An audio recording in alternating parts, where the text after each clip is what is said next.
10 millones de kilómetros cuadrados y más de 2/3 de ella están cubiertos de agua. A día de hoy, la gran mayoría de nuestros océanos y mares están aún por explorar. Sabemos más sobre los secretos y enigmas de la superficie lunar que sobre las aguas terrestres. Y es que siempre que han existido informes sobre avistamientos de ovnis por el cielo, se han registrado informes similares de los llamados OSNIs, u objetos submarinos no identificados en nuestros océanos. Un OSNI es un ovni que se zambulle en el agua. De hecho, los OSNIs y los ovnis son probablemente lo mismo. Un ovni se convierte en un OSNI cuando deja de volar y se sumerge. Por primera vez en la historia, descubra los misterios de los ovnis más escurridizos. No estaría mal que la Marina nos contara todos los avistamientos de estos aparatos. No hay duda de que es posible conseguir un vehículo supersónico bajo el agua. Desde informes que afirman que la ciudad perdida de Atlantis es una base secreta de OSNIs, La leyenda de Atlantis se basa en datos que confirman su existencia hoy en día.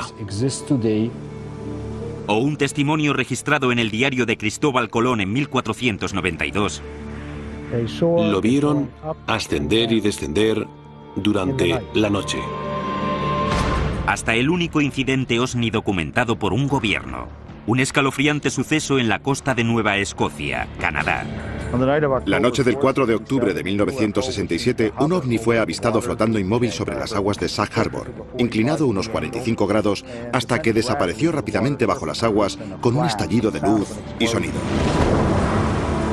Según los especialistas, los ovnis submarinos siguen merodeando por las ignotas aguas terrestres. ¿Han venido de visita a nuestro planeta o ya estaban aquí?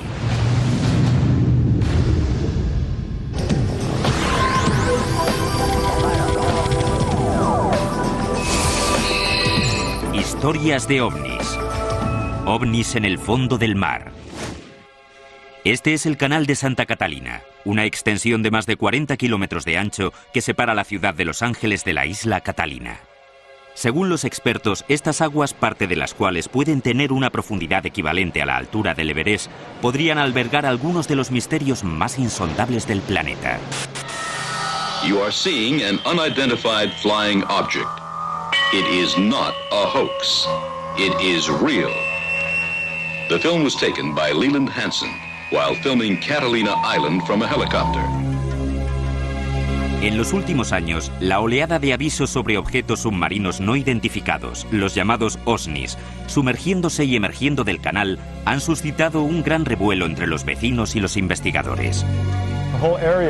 Toda la zona es un enorme lecho de actividad ovni. Probablemente habré descubierto unos 2.300 casos de ovnis sobrevolando estas montañas y estas aguas. Es una zona muy activa. Preston Dennett es el autor de OVNIs sobre California. Lleva casi 20 años investigando la actividad OSNI en esta región. El 14 de junio de 1992 se produjo un verdadero aluvión de avistamientos en las montañas de Santa Mónica. Los testigos contabilizaron un total de 200 objetos. Y lo interesante de este caso es que los objetos procedían del suelo. Normalmente cuando alguien ve un ovni, este viene desde el cielo como una estrella que desciende en picado, pero estos describían un vuelo ascendente. 14 de junio de 1992, 10:24 de la noche. Durante casi 2 minutos las aguas del Pacífico se iluminan y explotan mientras emergen en formación cientos de aparatos brillantes con forma de disco. Al igual que en otros casos similares, estos artilugios surgieron del océano en un silencio casi absoluto. Según los testigos, se quedaron un momento flotando antes de salir disparados al espacio. Se recibieron avisos sobre este incidente en diversos destacamentos de la policía local, incluso en el de la lejana Malibú. La siguiente es una de las llamadas reales que se registraron precisamente aquel día. Monticello Sheriff Station. Did anyone report anything strange tonight? Maybe more than one specific. Strange. Lights. Lights? Yes. What exactly happened to you? I'm ashamed to tell you because I think you're going to think I'm crazy. We saw what we thought was a bright light up in the sky. careful, okay? We could hear it wasn't a helicopter. I'm telling you, I have never been more frightened in my life. Según Dennett, el incidente también se notificó al servicio de guardacostas de Long Beach, que finalmente no inició las labores de búsqueda. Este suceso de 1992 fue el segundo en menos de 3 años en Los Ángeles. La oscura y brumosa mañana del 7 de febrero de 1989, los buceadores, los sonar de los barcos y aquellos que estaban en la costa vieron como un aparato oscuro, alargado y no identificado emergía del Pacífico. Durante unos 90 segundos, el OSNI permaneció sobre la superficie antes de expulsar una docena de pequeños objetos que se movían a gran velocidad. 60 segundos más tarde, el aparato se volvió a sumergir. Según los últimos datos que captaron los sonar, se dirigía al sur, hacia el canal Santa Catalina, antes de desaparecer. Y se avistaron docenas de objetos a lo largo de la costa de Marina del Rey. A veces, algunos de estos aparatos expulsan artefactos de menor tamaño que alcanzan los 6 metros de diámetro. Y a estos se les vio moviéndose por debajo de la superficie del océano. Emergían y volvían a sumergirse. Al igual que el caso Roswell de 1947 suscitó la curiosidad del mundo entero sobre los platillos volantes, en la actualidad estos sucesos cercanos a Los Ángeles han desatado una oleada de investigaciones sobre las habilidades y amenazas de los llamados OSNIs. Los océanos cubren el 70% del planeta y en ellos se esconde mucha historia y muchos misterios. Sería muy razonable que toda una sociedad de seres inteligentes y avanzados eligiera vivir bajo el agua, ya que nadie va ahí abajo. La idea de los ovnis submarinos es fascinante porque ellos saben mucho más sobre nuestro planeta, cosas que tú y yo desconocemos. Una de las peculiaridades del fenómeno de los OSNIs es su supuesta habilidad para multiplicarse y desmembrarse. Uno de estos asombrosos sucesos se conoce como el caso de Golfo Nuevo. El 8 de febrero de 1960, la Marina Argentina entró en alerta cuando registraron 2 objetos no identificados con aspecto de submarinos en sus aguas.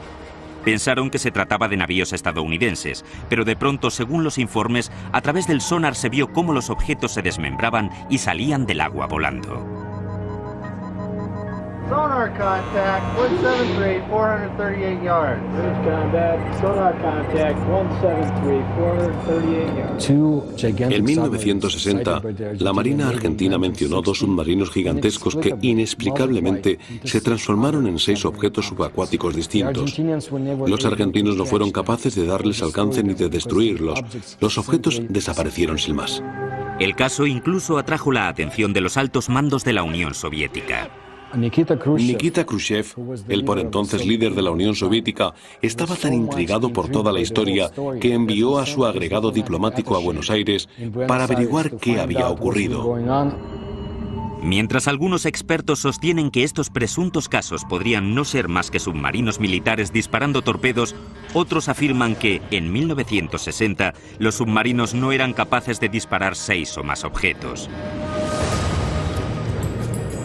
Poco más tarde, en 1970, el libro sobre OSNIs del investigador Ivan T. Sanderson, Residentes Invisibles, fue el primero en analizar el fenómeno OSNI.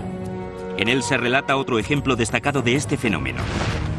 En marzo de 1963, a unos 160 kilómetros de Puerto Rico, en medio de unas tranquilas maniobras navales estadounidenses, de repente, uno de los submarinos se apartó bruscamente de su ruta tras detectar un objeto no identificado con una velocidad de crucero superior a los 150 nudos.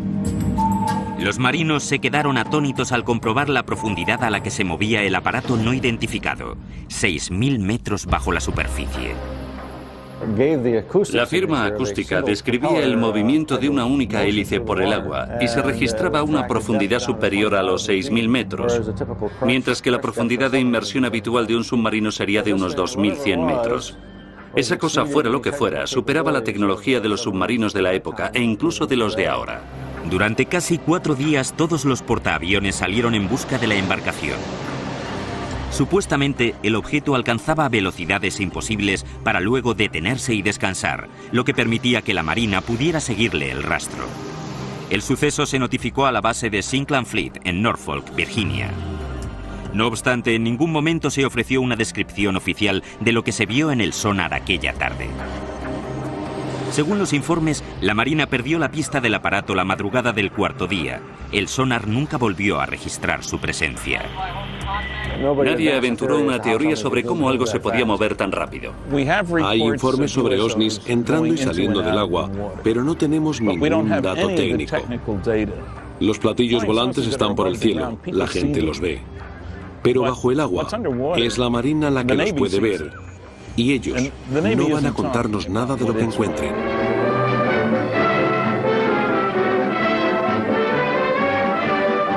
Inflating an immense balloon aboard the USS Norton Sound, the Navy prepares for further study of the elusive cosmic rays somewhere in the Pacific.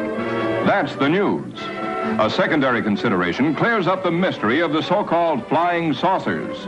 For it is these monsters, which rise 19 miles and attain diameters of 100 feet, that have been mistaken for the apparitions called flying saucers. At great altitudes, they tell us, these elongated enormities flatten out like plates. Mystery ended. Pero se siguieron dando casos en todo el mundo. El 11 de noviembre de 1972, la prensa internacional se hizo eco de uno de los más extraordinarios. La Marina noruega detectó un objeto parecido a un submarino en el fiordo de Sogne, en la costa oeste del país, y durante 2 semanas le siguió el rastro. Para su captura se movilizó una flota de buques de superficie y helicópteros especialmente equipados para la caza submarina. El 29 de noviembre se produjo el primer avistamiento del OSNI. Se le describió como un enorme objeto silencioso con forma de puro. Enseguida un buque de la Marina abrió fuego y alcanzó el artefacto. Uno de los barcos llegó a verlo en la superficie y disparó, pero se volvió a sumergir y entonces empezaron a lanzar cargas de profundidad. Aunque en todos los periódicos se dijo que era un submarino, lo cierto es que nadie fue capaz de identificarlo como tal. Tras seguir al objeto durante casi 2 semanas, la Marina urdió y puso en práctica un plan para bloquear el fiordo y atrapar al OSNI. Trataron de acordonar el fiordo para que nada pudiera entrar ni salir, pero al cabo de 14 o 15 días esa cosa desapareció. Así que se podría pensar que ese objeto que detectó la Marina no era en absoluto un submarino, sino un objeto submarino no identificado. A continuación, ¿es cierto que Cristóbal Colón y su tripulación vieron OSNIs saliendo del Atlántico el 11 de octubre de 1492? Uno de los primeros casos se remonta al día antes del descubrimiento de América, en 1492, antes de que América fuera América, y ocurrió en la Santa María.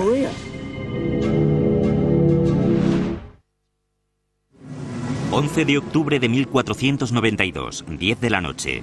Era una noche tranquila y despejada. Cristóbal Colón y su tripulación se deslizaban lentamente sobre una de las fosas oceánicas más profundas del Atlántico, en medio del Triángulo de las Bermudas. Bajo ellos se extendían 6 kilómetros de agua. De pronto, del fondo del océano empezaron a surgir destellos de luz sobrenatural. Uno de los primeros casos se remonta al día antes del descubrimiento de América, en 1492, antes de que América fuera América. Y ocurrió en la Santa María. Uno de los marineros, Gutiérrez, estaba en la Santa María con Cristóbal Colón y divisó un objeto saliendo de las aguas. Un objeto con forma de disco. De repente, un enorme destello de luz de un brillo distinto a todo lo que por entonces se conocía empezó a manar del agua hacia el cielo, sobresaltando a Colón y a los 120 hombres a bordo de las 3 carabelas españolas. En menos de 5 horas, esos mismos hombres descubrirían el nuevo mundo. Cristóbal Colón llevaba un cuaderno de bitácora y en él se describe lo que se puede interpretar como un suceso ovni. Según la descripción dada en el cuaderno, vieron el parpadeo de una vela de cera ascendiendo y descendiendo en mitad de la noche. No podía tratarse de una hoguera en tierra porque estaba por encima del horizonte. Este posible caso OSNI es algo más que mito y leyenda. Por primera vez, los textos originales del cuaderno de bitácora de Colón se han puesto a disposición de las cámaras de televisión gracias a los archivistas de la Universidad de Fordham, custodios de un curioso ejemplar escrito a mano del diario. El avistamiento del 11 de octubre de 1492 no fue un incidente aislado. A lo largo de los 2 meses de viaje, el cuaderno de Colón muestra un patrón continuado de sucesos peculiares reseñados de forma críptica, entre los que se apuntan inexplicables avistamientos y extraños episodios en el cielo. La siguiente es una entrada del 10 de septiembre de 1492, a mitad de la travesía. Aquí dijeron los de la carabela niña que habían visto un garjao y un rabo de junco. Y estas aves nunca se apartan de su tierra cuando más 25 leguas. 11 de septiembre de 1492. Vieron un gran trozo de mástil de nao, de 120 toneladas, y no lo pudieron tomar. Las entradas del 17 y del 20 de septiembre indican que las estrellas u otras luces no identificadas en el cielo parecían moverse. La causa fue porque la estrella parecía hacer movimiento, y no las agujas. Y la conocida anotación del 11 de octubre. Puesto que el almirante a las 10 de la noche, estando en el castillo de popa, vio lumbre y llamó a Pedro Gutiérrez y dijo que parecía lumbre, que mirase él, y así hizo y la vio. Después de que el almirante le dijo, se vio una vez o dos, y era como una candelilla de cera que se alzaba y levantaba. Es posible que estos extraños sucesos, registrados durante la travesía marítima más legendaria de la historia, se debieran al seguimiento de las carabelas españolas por parte de embarcaciones de otro mundo. Hay quien opina, no obstante, que cualquier interpretación o racionalización que se extraiga de los cuadernos de Colón no responderá a toda la verdad. Si Cristóbal Colón hubiera visto algo extraño salir del agua, volar alrededor de su barco y luego despegar, se le hubiera contado a alguien, le hubieran tachado de loco y le hubieran metido en el calabozo enseguida, porque aquello era imposible. Uno de los primeros informes sobre ovnis data del año 329 a.C. Tras presenciar lo que describió como escudos refulgentes emergiendo del río Yajartes en la India, Alejandro Magno quedó tan convencido de que eran navíos de otro mundo que dedicó sus 6 últimos años de vida a la búsqueda de estos objetos. Para ello se sirvió de una campana de inmersión, supuestamente el primer submarino del mundo. Sin embargo, existe la creencia de que las aventuras subacuáticas de Alejandro tenían un objetivo más ambicioso: encontrar y conquistar el único reino que se le había resistido, Atlantis. Atlantis entró en la historia de la literatura con los diálogos filosóficos de Platón, el Timeo y el Critias. Los dioses, molestos con la actitud de los atlánticos, deciden destruir la Atlántida y en un día y una noche destruyen con un cataclismo la Atlántida que perece hundida. A día de hoy, los investigadores siguen dándole vueltas a la idea de Atlantis como un centro de actividad ovni. Sin duda, la leyenda de Atlantis se basa en conocimientos, probablemente perdidos hoy en día, sobre una civilización submarina secreta. La supuesta ubicación de Atlantis en el Mediterráneo hubiera proporcionado una posición perfecta para observar las civilizaciones humanas y sus rutas de navegación desde y hacia Asia Menor, Roma y Atenas.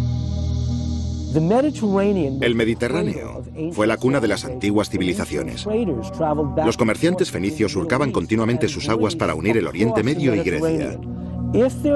Si hubiera existido una cultura formada por extraterrestres o por los habitantes originales de este planeta que quisiera inculcarle sus mitos a la humanidad, el Mediterráneo era el lugar idóneo para instalar su base submarina.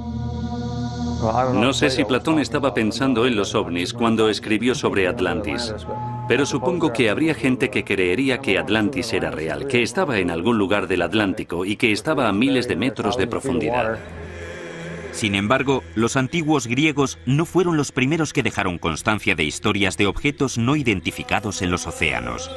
Los expertos creen que los egipcios podrían haber anotado los avistamientos en sus jeroglíficos. En Egipto, en un templo de la ciudad de Abidos, alguien hizo una inscripción, una representación de un submarino, y hay otra representación de un objeto que se asemeja a un helicóptero. ¿Quién los hizo?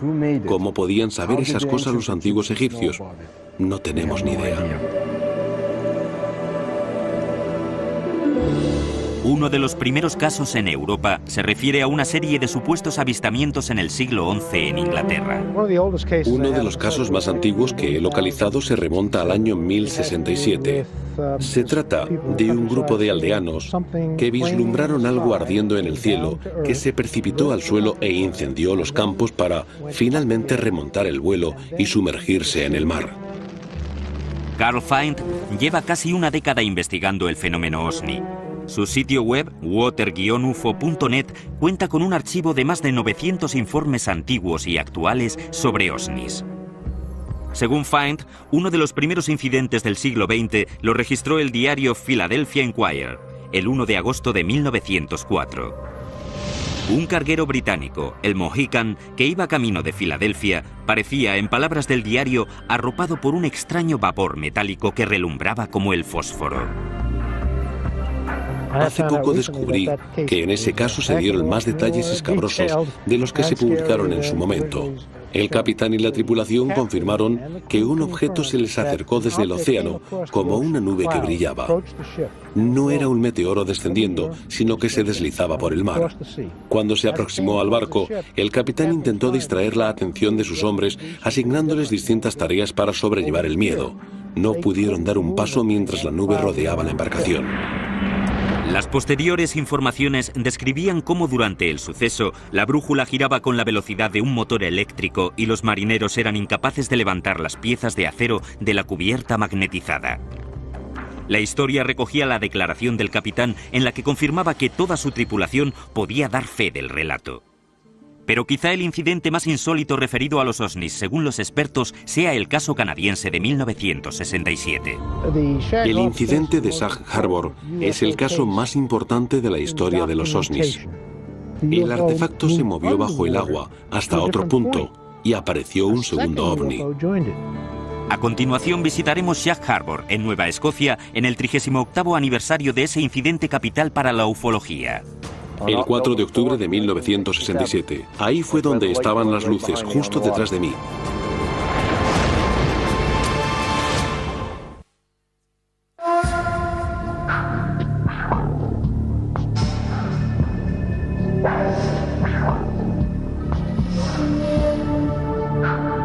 Hace 38 años, el 4 de octubre de 1967, a eso de las 11:20 de la noche, ocurrió algo en Sag Harbor que se recordaría durante los años venideros. La noche del 4 de octubre del 67 se convirtió para muchos ufólogos en la noche de los ovnis. El incidente de Sag Harbor pasó a ser el caso más conocido de aquella noche.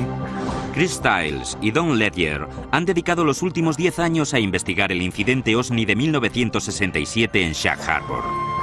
El caso, que contó con una amplia cobertura informativa en Canadá por aquel entonces, con el tiempo fue relegado al olvido. Su libro Objeto Oscuro reabrió el debate y arrojó nuevos datos sobre los muchos sucesos notificados aquella noche y las semanas siguientes. La razón por la que se destacó el incidente de Sag Harbor por encima de los demás avistamientos de aquella noche se debe exclusivamente a que fue el único suceso en el que algo cayó desde el cielo e impactó en el mar. Hizo mucho ruido y se vieron luces. También fue el único en el que nadie avisó sobre un ovni. Rápidamente, la sede local de la Policía Montada de Canadá recibió diversas llamadas que decían simplemente que habían visto luces. Pensaban que quizás se había estrellado un avión en lo que ellos llamaban el estrecho. El interés y la preocupación se centraba solamente en la posibilidad de hallar supervivientes. Nadie informó sobre un ovni.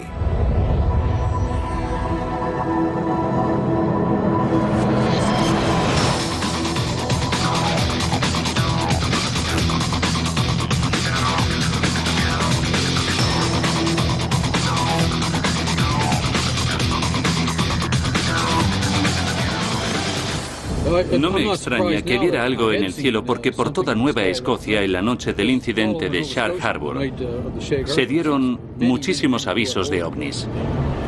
Enseguida llegaremos a Sag Harbor y al sitio en el que se congregó la multitud para ver lo que fuera que pasó aquí hace 38 años.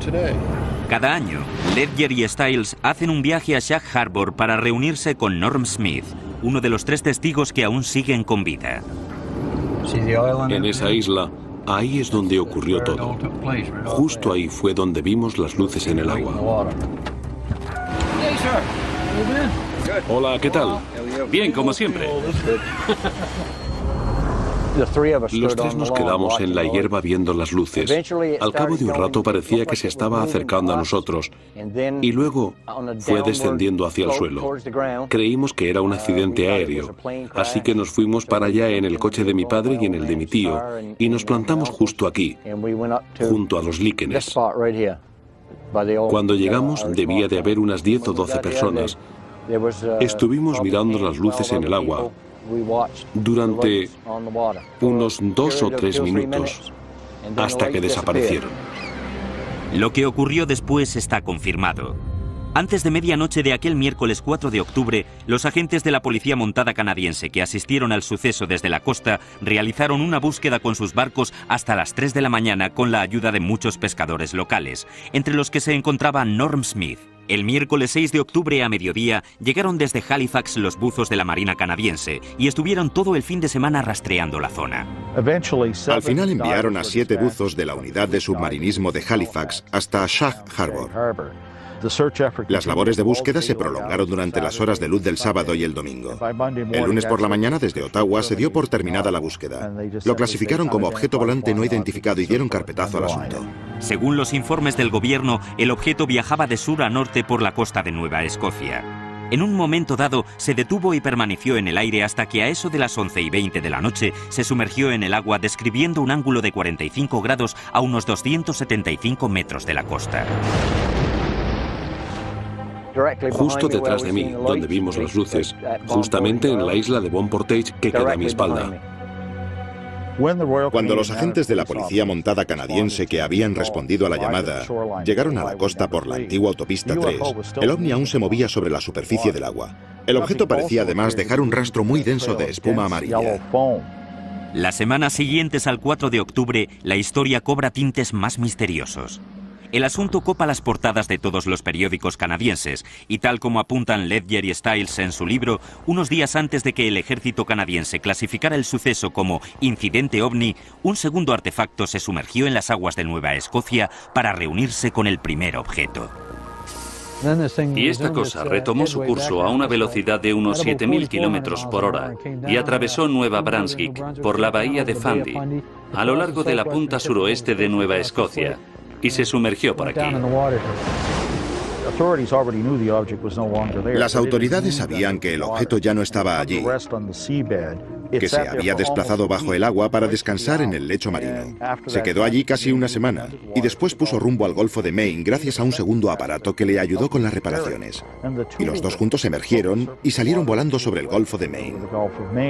Lo interesante es que hay un segundo informe de un avistamiento en Sag Harbor que describe 2 juegos de luces, una naranja y una amarilla saliendo del agua y alejándose.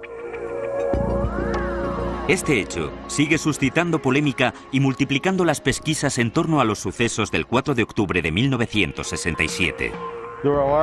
Hay una gran cantidad de documentos originales que sostienen la teoría del accidente de un ovni en Sag Harbor. Y en uno de los párrafos se indica que se llevó a cabo una investigación preliminar. Se ha revelado que este objeto no tuvo nada que ver con una bengala, una boya, un avión, ni con ningún otro objeto conocido. Por aquel entonces, hace 30 y pico de años, yo no sabía si era un ovni o qué era. Pero que nadie me diga que no pasó nada porque sí que pasó. A continuación, por primera vez en televisión, los vídeos que prueban lo que puede ser un ovni emergiendo de las aguas de la laguna Cartagena en Puerto Rico. Ve el objeto entrar y salir de las aguas de la laguna Cartagena. Y después, un científico de la Universidad de California nos revela que las velocidades supersónicas de los ovnis no solo son científicamente posibles, sino probables.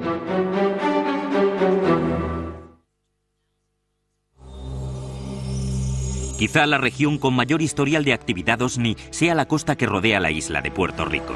Al situarse en el misterioso extremo sur del Triángulo de las Bermudas, durante décadas la isla ha sido el centro de muchos debates sobre estos artefactos. Puerto Rico es un foco de actividad ovni submarina y parece ajustarse al patrón de los demás casos. Puerto Rico es considerado uno de los países de las Américas de más avistamientos ovni. Los miembros del proyecto Argus, un grupo de ufólogos con base en la isla, nos invitan a un recorrido por algunos de los lugares supuestamente más frecuentados por los ovnis.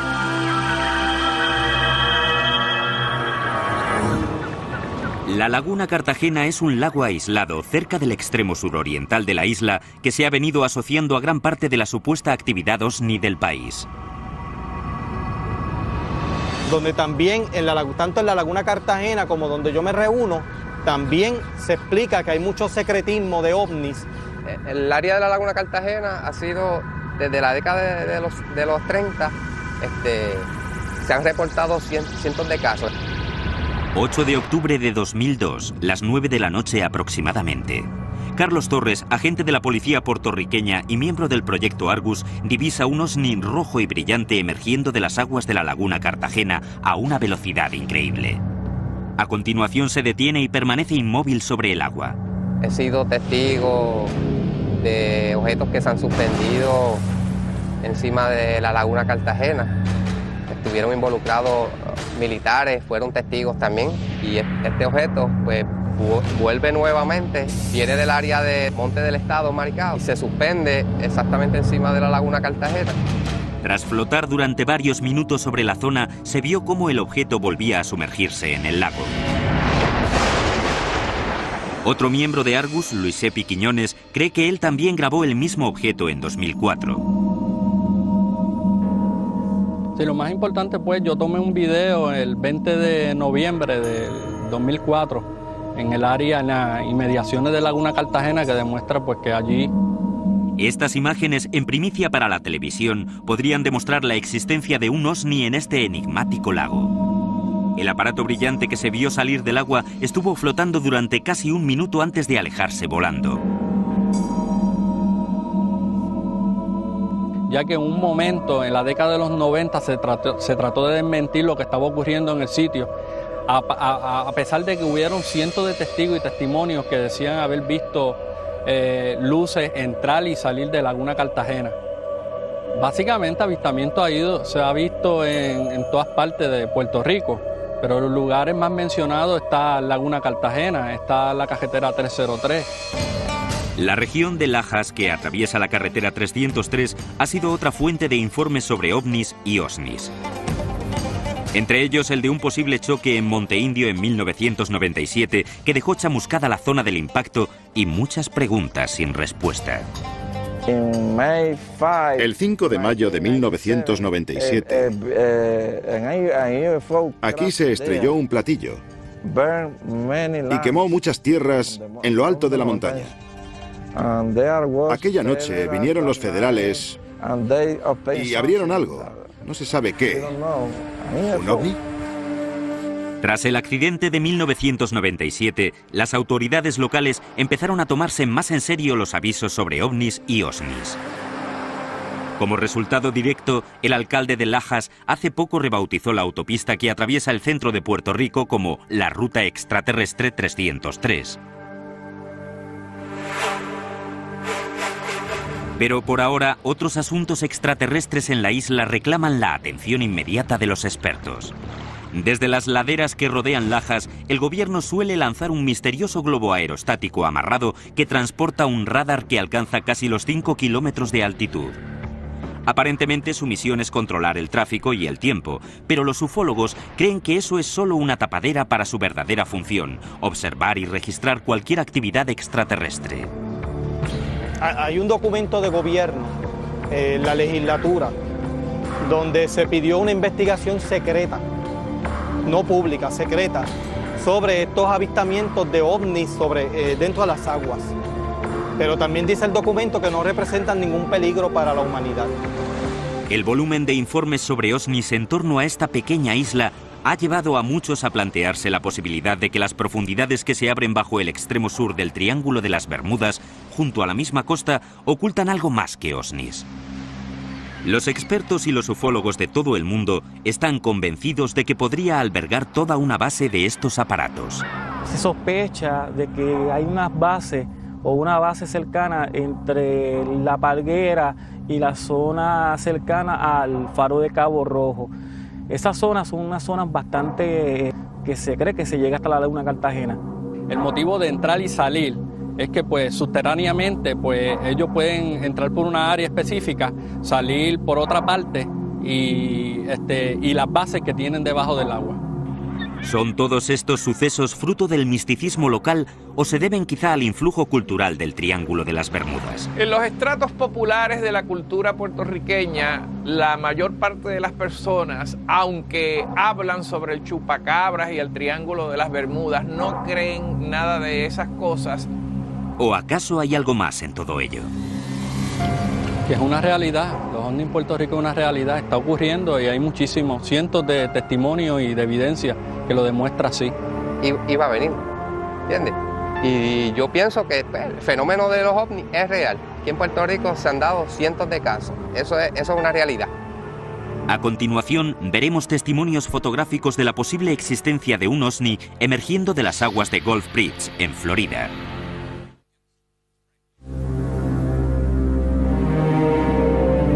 Se cree que los objetos submarinos no identificados son capaces de desplazarse por nuestros mares y océanos de maneras que desafían todos los principios de la física moderna. Los expertos están desconcertados ante la capacidad de estas naves para supuestamente viajar a profundidades extremas, atravesar el hielo sin dificultades y surcar las aguas a velocidades supersónicas. Al parecer, este tipo de aparatos puede desplazarse bajo el agua porque son impermeables, al igual que lo son a los rayos gamma, a los rayos cósmicos y a todo lo que se interponga en su trayectoria espacial. De acuerdo a los informes, entendemos que estamos ante una tecnología avanzada. Rodean a los barcos y el segundo siguiente se sumergen en el agua. No supone una barrera para ellos, pasan de un medio a otro sin más. A finales de 1969, durante sus ejercicios de rompehielos, la llamada Operación Congelado cerca de la Antártida, los marineros del USS Calaterra presuntamente detectaron un OVNI con habilidades extraordinarias. En la revista Argosy, Ivan Sanderson habla sobre un suceso en algún lugar del Ártico en el que un objeto se abrió camino a través de la capa de hielo y despegó. Se podría decir que perforó el hielo. Se vio cómo un enorme objeto parecido a un submarino de al menos 30 metros de eslora salía violentamente del océano congelado, atravesando varios metros de hielo sólido a una velocidad increíble. Este caso, sin embargo, no es más que uno de los muchos incidentes sobre los que buques de todo el mundo suelen informar. Sé de un caso que ocurrió cerca de Leningrado el invierno de 1976. Un platillo atravesó el hielo, maniobró bajo el agua y volvió a abrirse paso por el hielo hacia arriba. Pueden fundir el hielo. Si se tratara de un meteorito, la física nos dice que haría añicos el hielo y lo esparciría por todas partes. Los OVNIs, sin embargo, dejan un agujero limpio. En los testimonios de estos casos también se mencionan los chorros de agua que dejan los OVNIs al emerger. Uno de ellos es el de Ed Walters, un vecino de Gulf Breeze, Florida, que sacó esta Polaroid nunca vista de lo que parece ser un OVNI flotando sobre un chorro de agua con forma de tornado el 7 de julio de 1988. Estaba mirando hacia Gulf Breeze, por el estrecho de Santa Rosa a una distancia de unos 2 kilómetros y se percató de que el agua bajo el objeto empezaba a remolinarse. Vio cómo giraba y de repente se levantó una columna de agua que iba hasta la parte inferior de la nave. Y eso es lo que se ve en la foto. Casos como este han llevado a algunos expertos a afirmar que los OVNIs podrían servirse del propio agua como fuente de combustible. Hay gente que cree que el agua es imprescindible para el proceso de fusión. Se han dado muchos casos en los que los ovnis flotan sobre embalses y pequeñas masas de agua, no solo sobre grandes masas. Sí que hay ciertas pruebas de que pueden usar el agua para su propulsión. Pueden utilizar el agua como combustible. En estos casos, en los que se han visto flotando sobre el agua y aparentemente absorbiéndola, la verdad es que da la impresión de que necesitaran repostar para continuar. Muchas teorías de la ciencia moderna proponen maneras en que los OVNIs podrían ser capaces de propulsarse por el agua con gran eficacia. Los científicos barajan desde enormes sistemas de propulsión como los de los jets hasta burbujas antifricción que envolverían a los objetos. Los motores no serían motores como nosotros nos los imaginamos. Serían generadores de fuerza magnética que crearían un campo alrededor del aparato que repelería el magnetismo natural de la Tierra, permitiéndoles de este modo acelerar, frenar, elevarse, descender y maniobrar por el agua. Ejercerían fuerzas en el fluido que les rodea, el agua marina. Al ser un gran conductor de la electricidad, se puede controlar el arrastre, el flujo, la velocidad y el impulso. Así se evitarían todos los problemas de los desplazamientos submarinos a gran velocidad. Un sistema aerodinámico de este tipo funcionaría de manera parecida al submarino electromagnético que ya se probó con éxito. Lo cierto es que este submarino electromagnético se construyó y se probó en la Universidad de California, en Santa Bárbara, a mediados de los 60. Se basaba en las cualidades naturales del agua marina como conductor de la electricidad. The first successful test of an electromagnetic propulsion system was conducted on Earth in 1966, when this electromagnetic submarine was first demonstrated. This electromagnetic submarine moves through the water as a result of electromagnetic forces. It has absolutely no moving parts. El principio es que el agua marina es un fluido conductor de la electricidad. Según las leyes de Newton, es física elemental. Si empujas el agua marina, esta devolverá el impulso. ¿Es posible que los OSNIs se aprovechen de esta cualidad natural de nuestros océanos para alcanzar velocidades supersónicas? El agua es un conductor magnético excelente. Tanto es así que si estuvieran utilizando un proceso llamado diamagnetismo, que es una fuerza repelente muy débil, el agua multiplicaría esa fuerza, lo que explicaría por qué estos aparatos se desplazan tan bien por el agua. Un investigador ha deducido que los OSNIs podrían desplazarse con tanta rapidez por el agua sin sufrir daños catastróficos, basándose en los mismos principios por los que funciona cualquier bombilla. En este caso, el ovni es el filamento y el campo es el casquillo, que es lo que protege a la nave. Evita que el agua penetre dentro de ella cuando avanza. Desplaza el agua, pero esta no llega a tocar a la nave. Eso se puede lograr creando lo que se denomina una burbuja supercavitacional alrededor del objeto. De ese modo, este viaja dentro de una burbuja de vapor de agua. Marco Princeback es profesor de Ingeniería Mecánica de la Universidad de California, en Riverside. Ha diseñado un experimento para demostrarnos los principios en los que se basaría el posible movimiento supersónico dentro del agua. Prácticamente lo único con lo que puedes jugar es la forma del vehículo. Y esta ha de ser totalmente diferente a la de los submarinos tradicionales. Para demostrar cómo la forma influye en las condiciones para viajar bajo el agua a velocidades supersónicas, Princeback y su equipo generan una corriente de agua y la identifican con colorantes verdes y láseres de gran potencia alrededor de los objetos sumergidos. Si tomamos un cuerpo aerodinámico, vemos cómo la corriente fluye sin problema a su alrededor.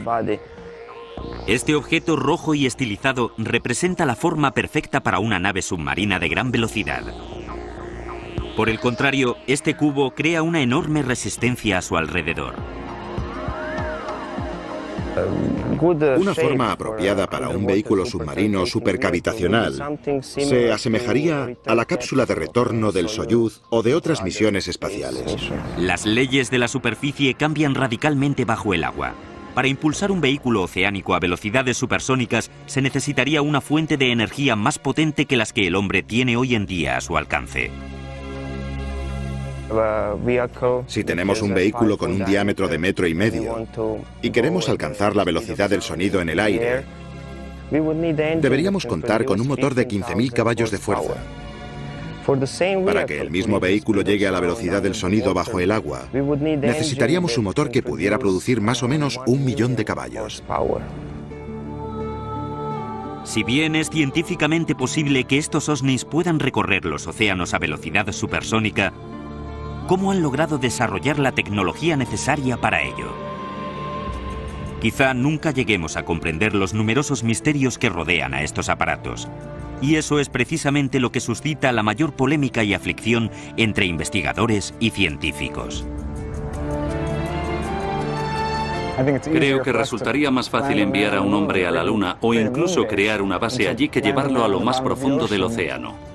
Si fueran hostiles y quisieran conquistar la Tierra, hace millones de años que ya lo hubieran hecho. Por lo que sabemos, podríamos ser creaciones suyas. La Tierra fue conquistada, viven aquí y nosotros trabajamos para ellos. Este es su planeta.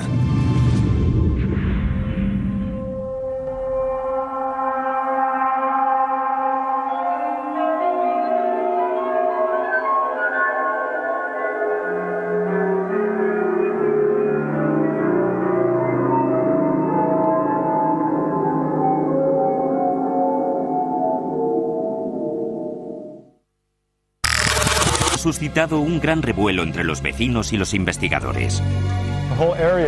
Toda la zona es un enorme lecho de actividad ovni. Probablemente habré descubierto unos 2.300 casos de ovnis sobrevolando estas montañas y estas aguas. Es una zona muy activa. Preston Dennett es el autor de OVNIs sobre California. Lleva casi 20 años investigando la actividad OSNI en esta región. El 14 de junio de 1992 se produjo un verdadero aluvión de avistamientos en las montañas de Santa Mónica. Los testigos contabilizaron un total de 200 objetos. Y lo interesante de este caso es que los objetos procedían del suelo. Normalmente cuando alguien ve un ovni, este viene desde el cielo como una estrella que desciende en picado, pero estos describían un vuelo ascendente. 14 de junio de 1992, 10:24 de la noche. Durante casi 2 minutos las aguas del Pacífico se iluminan y explotan mientras emergen en formación cientos de aparatos brillantes con forma de disco. Al igual que en otros casos similares, estos artilugios surgieron del océano en un silencio casi absoluto. Según los testigos, se quedaron un momento flotando antes de salir disparados al espacio. Se recibieron avisos sobre este incidente en diversos destacamentos de la policía local, incluso en el de la lejana Malibú. La siguiente es una de las llamadas reales que se registraron precisamente aquel día. Monster Sheriff Station. Did anyone report anything strange tonight? Be a little more specific. Strange lights. Lights? Yes. What exactly happened to you? I'm ashamed to tell you because I think you're going to think I'm crazy. We saw what we thought was a bright light up in the sky. Okay. We could hear. It wasn't a helicopter. I'm telling you, I have never been more frightened in my life. Según Dennett, el incidente también se notificó al servicio de guardacostas de Long Beach, que finalmente no inició las labores de búsqueda. Este suceso de 1992 fue el segundo en menos de 3 años en Los Ángeles. La oscura y brumosa mañana del 7 de febrero de 1989, los buceadores, los sonar de los barcos y aquellos que estaban en la costa vieron como un aparato oscuro, alargado y no identificado emergía del Pacífico. Durante unos 90 segundos, el OSNI permaneció sobre la superficie antes de expulsar una docena de pequeños objetos que se movían a gran velocidad. 60 segundos más tarde, el aparato se volvió a sumergir. Según los últimos datos que captaron los sonar, se dirigía al sur, hacia el canal Santa Catalina, antes de desaparecer. Y se avistaron docenas de objetos a lo largo de la costa de Marina del Rey. A veces, algunos de estos aparatos expulsan artefactos de menor tamaño que alcanzan los 6 metros de diámetro. Y a estos se les vio moviéndose por debajo de la superficie del océano. Emergían y volvían a sumergirse. Al igual que el caso Roswell de 1947, durante casi 4 días todos los portaaviones salieron en busca de la embarcación. Supuestamente, el objeto alcanzaba velocidades imposibles para luego detenerse y descansar, lo que permitía que la Marina pudiera seguirle el rastro. El suceso se notificó a la base de Sinclair Fleet en Norfolk, Virginia.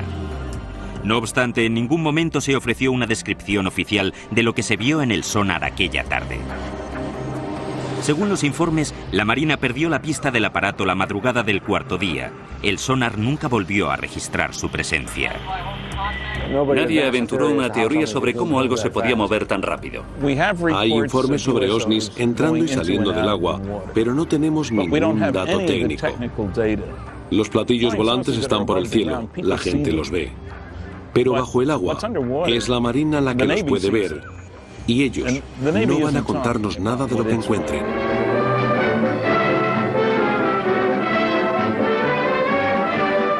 In inflating an immense balloon aboard the USS Norton Sound, the Navy prepares for further study of the elusive cosmic rays somewhere in the Pacific. That's the news. A secondary consideration clears up the mystery of the so-called flying saucers. For it is these monsters which rise 19 miles and attain diameters of 100 feet that have been mistaken for the apparitions called flying saucers. At great altitudes, they tell us, these elongated enormities flatten out like plates. Mystery ended. Pero se siguieron dando casos en todo el mundo. El 11 de noviembre de 1972, la prensa internacional se hizo eco de uno de los más extraordinarios. La Marina noruega detectó un objeto parecido a un submarino en el fiordo de Sogne, en la costa oeste del país, y durante 2 semanas le siguió el rastro. Para su captura se movilizó una flota de buques de superficie y helicópteros especialmente equipados para la caza submarina. El 29 de noviembre se produjo el primer avistamiento del OSNI. Se le describió como un enorme objeto silencioso con forma de puro. Enseguida un buque de la Marina abrió fuego y alcanzó el artefacto. Uno de los barcos llegó a verlo en la superficie y disparó, pero se volvió a sumergir y entonces empezaron a lanzar cargas de profundidad. Aunque en todos los periódicos se dijo que era un submarino, lo cierto es que nadie fue capaz de identificarlo como tal. Tras seguir al objeto durante casi 2 semanas, la Marina urdió y puso en práctica un plan para bloquear el fiordo y atrapar al OSNI. Trataron de acordonar el fiordo para que nada pudiera entrar ni salir, pero al cabo de 14 o 15 días esa cosa desapareció. Así que se podría pensar que ese objeto que detectó la Marina no era en absoluto un submarino, sino un objeto submarino no identificado. A continuación, es cierto que Cristóbal Colón y su tripulación vieron que suscitó la curiosidad del mundo entero sobre los platillos volantes. En la actualidad, estos sucesos cercanos a Los Ángeles han desatado una oleada de investigaciones sobre las habilidades y amenazas de los llamados OSNIs. Los océanos cubren el 70% del planeta y en ellos se esconde mucha historia y muchos misterios. Sería muy razonable que toda una sociedad de seres inteligentes y avanzados eligiera vivir bajo el agua, ya que nadie va ahí abajo.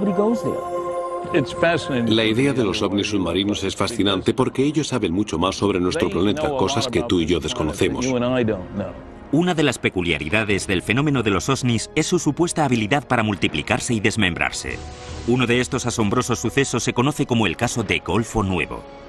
El 8 de febrero de 1960, la Marina Argentina entró en alerta cuando registraron 2 objetos no identificados con aspecto de submarinos en sus aguas.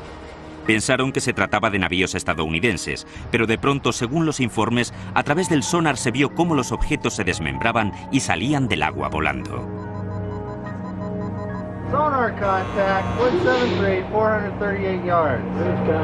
Sonar contact, 173, 438 yards. En 1960, la Marina Argentina mencionó 2 submarinos gigantescos que inexplicablemente se transformaron en 6 objetos subacuáticos distintos.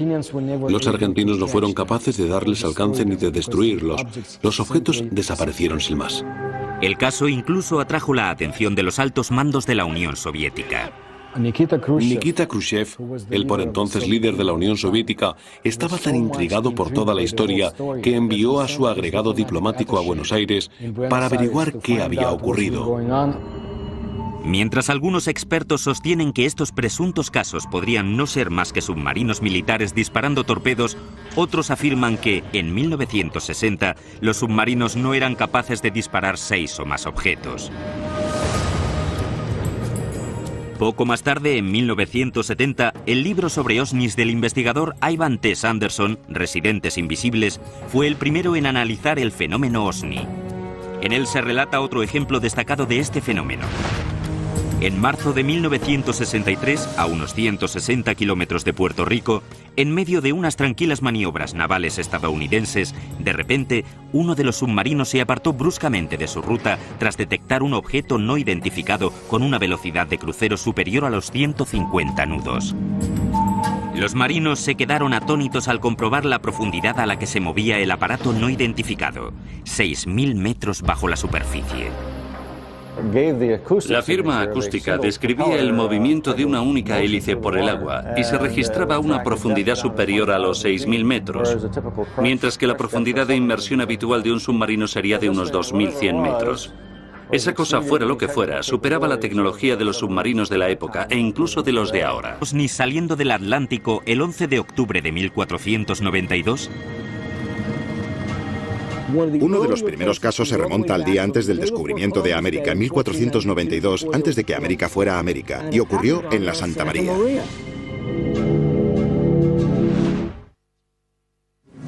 ...11 de octubre de 1492, 10 de la noche. Era una noche tranquila y despejada. Cristóbal Colón y su tripulación se deslizaban lentamente sobre una de las fosas oceánicas más profundas del Atlántico, en medio del Triángulo de las Bermudas. Bajo ellos se extendían 6 kilómetros de agua. De pronto, del fondo del océano empezaron a surgir destellos de luz sobrenatural. Uno de los primeros casos se remonta al día antes del descubrimiento de América, en 1492, antes de que América fuera América. Y ocurrió en la Santa María.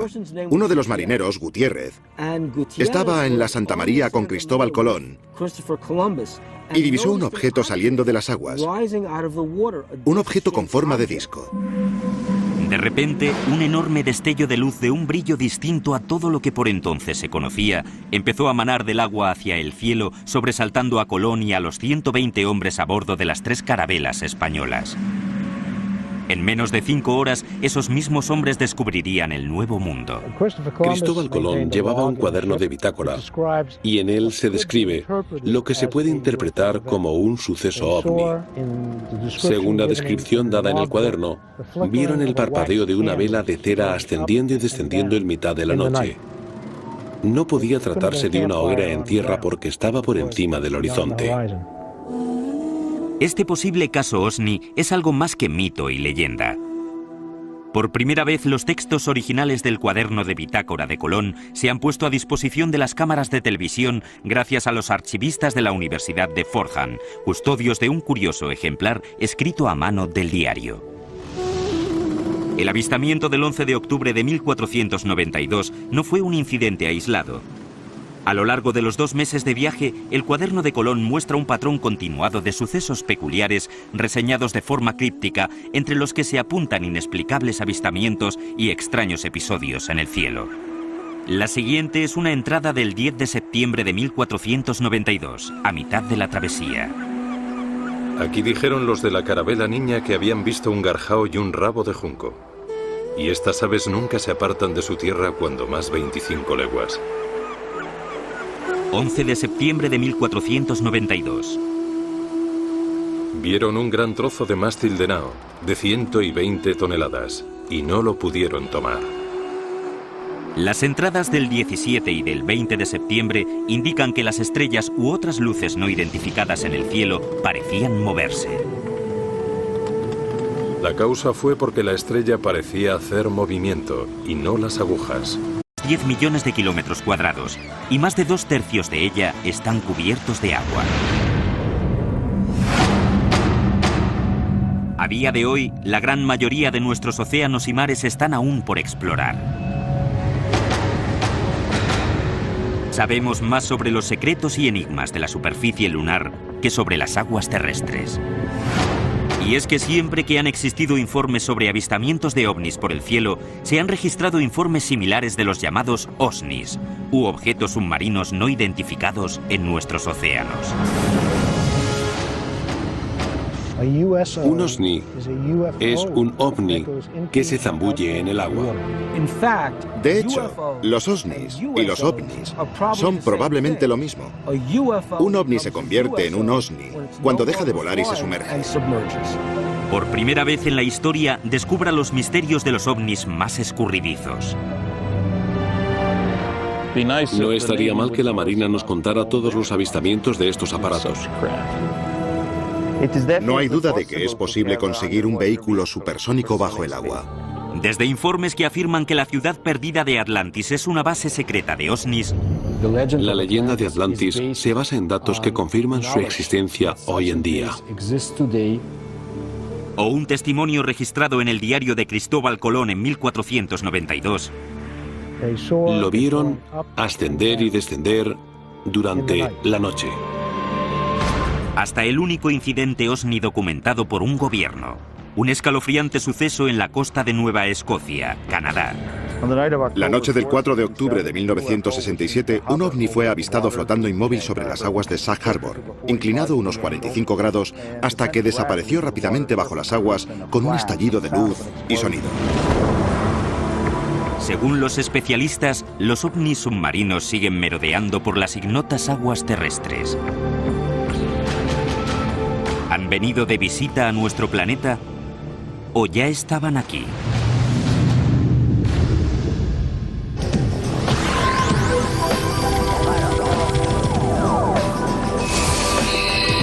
Historias de ovnis. Ovnis en el fondo del mar. Este es el Canal de Santa Catalina, una extensión de más de 40 kilómetros de ancho que separa la ciudad de Los Ángeles de la isla Catalina. Según los expertos, estas aguas, parte de las cuales pueden tener una profundidad equivalente a la altura del Everest, podrían albergar algunos de los misterios más insondables del planeta. You are seeing an unidentified flying object. It is not a hoax. It is real. The film was taken by Leland Hansen while filming Catalina Island from a helicopter. En los últimos años, la oleada de avisos sobre objetos submarinos no identificados, los llamados OSNIs, sumergiéndose y emergiendo del canal, han